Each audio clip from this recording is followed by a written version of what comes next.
Ito dating Mayor Max Rojas ng Panique, Tarlac patuloy sa pagtulong sa kanyang mga kababayan. Narito ang balita ni Kuya Jude Briones.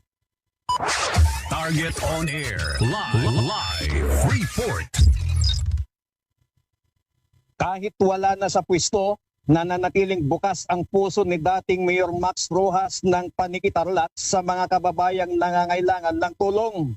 Patuloy na nagbibigay ng tulong si dating Mayor Max Rojas kasamang kanyang mga anak na si dating Vice Mayor Bien Rojas at Ivy Rojas sa mga kapuspalad na lumalapit sa kanya sa kabila ng kanyang walang posisyon sa politika. Kabilang sa mga tulong na patuloy niyang ipinagkakaloob ang bigas, gamot at pinansyal na ayuda para sa mga individual at pamilyang nangangailangan. Para kay dating Mayor Max Rojas, ang pagtulong sa kapwa ay hindi lamang dapat ginagawa habang nasa posisyon kundi isang responsibilidad na maaaring ipagpatuloy kahit wala na sa gobyerno.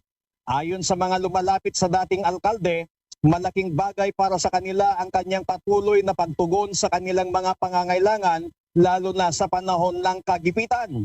Sa kabila ng kawalan ng hawak na pampublikong posisyon, ipinapakita ni dating Mayor Max Rojas na ang serbisyo sa kapwa ay hindi nasusukat sa katungkulan o posisyon kundi sa malasakit at kahandaang tumulong sa mga nangangailangan.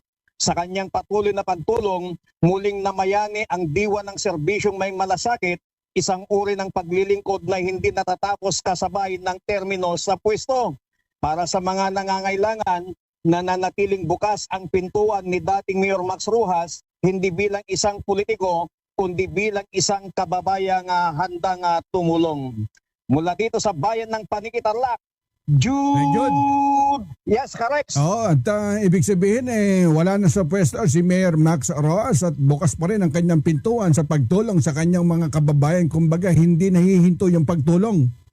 Yes, correct. Hindi lamang mga taga Panique ang kanyang natutulungan, kahit pa taga ibang bayan ay na lumalapit ay kanya pong ito nga tinutulungan, Karex. Oo, at parang gusto ko na lumipat dyan sa Panique, Tarlac Kahit hindi ka taga Panique, Tarlac, Karex, pag nangangailangan ka at lumapit ka sa kanya, talagang hindi kanya pahiyain at tutulungan at tutulungan kanya. Mukhang nasusubukan mo si Mayor Oo, Karex.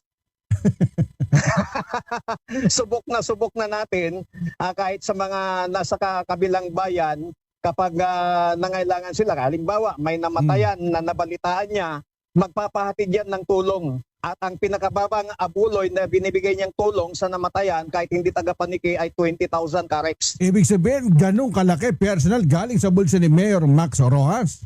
Yes, Karex, kahit wala na siya sa politika ngayon, ganun pa rin ang kanyang ginagawang pagtulong sa mga taga-Tarlac na nangangailangan. At may mga nakausap kami dyan sa Panique, Tarlac. Mukhang iinganyohin, kukumbinsihin nila na tumakbo si Mayor Max Rojas. Hindi lamang iinganyohin, Karex, talagang iniinganyo na nila. Napakaswerte ng taga Panique, Tarlac. Kabay man takay mo, wala na sa pwesto yung kaya pala team matulungin. Yes, Karex, talagang pinaninindigan niya yung pangalan ng kanilang partido noon na team matulungin kasi para kay Mayor Max, dating Mayor Max, ay ang pagtulong ay hindi lamang dapat nasa posisyon ka ng gobyerno kundi isang responsibilidad na dapat mong gawin para sa mga kababayan mong nangangailangan ng tulong. Sa totoo lang, Karex, bago pa man magkaroon ng mga kalamidad o bago pa man magkaroon ng mga bagyo, nakahanda na yung mga bigas na kanyang ibibigay para sa mga kababayang napiktuhan ng kalamidad, Karex. Oo, napakaswerte ng kanyang kababayan. Kumbaga, parating pa lang yung bagyo, mas nauna na yung ayuda sa tanggapan ni Mayor Max Rojas. Oo, Karex. Talagang ganon ka kumilos itong si dating Mayor Max Rojas kahit wala na sa pwesto, Karex. Paglaki ko, gagayahin ko si Mayor Max Rojas. Ayun, maganda yun, Karex. Okay, salamat, partner. Salamat, Karex. Mula dito sa bayan ng Panique, Tarlac, Jude Briones, nagulat para sa Target on air sa DZME 1530 ang Radyo TV.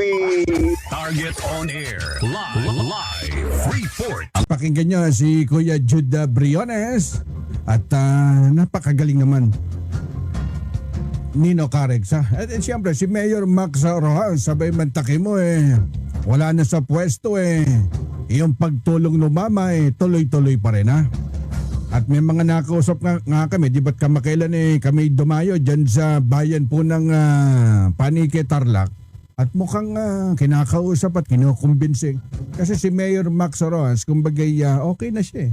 Okay na yung estado po ng kanyang pamumuhay.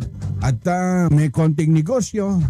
Bagamat yung pagtulong hindi po niya kayang talikuran, yung sinasabing responsibilidad na dapat po dun sa nakaupo ngayon dyan sa Panique, Tarlac, masigit siya po yung nilalapitan. Siya lang po pinakasikreto po ni Mayor Max Rojas. Hanggat kaya ko kayong alagaan, ibibigay ko sa inyo. Ayun! Kaya nga nung bumisita kami dyan sa bayan po ng Panique, Tarlac akala namin meron pong pila po ng DSWD.